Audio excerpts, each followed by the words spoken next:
Hey guys, welcome back to our channel How to Guide. Today in this video I'm going to show you guys how you can add phone number on Ring app. So let's just get started. Firstly, what you need to do is you'll be in this particular platform. This is the, let's say, the Ring app dashboard. Now what you need to do is just go to this top left corner where you'll see three lines. Just go over there, and from here just go all to account option where you'll find this account settings. Just go over there, and then over here on just below email you find phone number. Just go over there and it will redirect you somewhere like this. It's loading.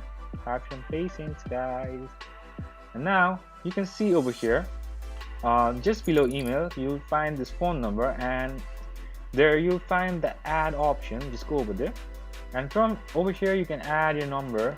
You can add your number, any number that you have, and just press done, or let's say just save. So that's pretty much, guys. That's how you do it. I hope this video is helpful for you guys. So thank you for watching our video, guys. If you like our video, please leave a like and do not forget to subscribe our channel, and also hit the bell icon so you never miss an update from us. If you have any queries, just comment down below, guys. I'll see you guys again in our next video. Till then, stay safe, guys. Thank you for watching.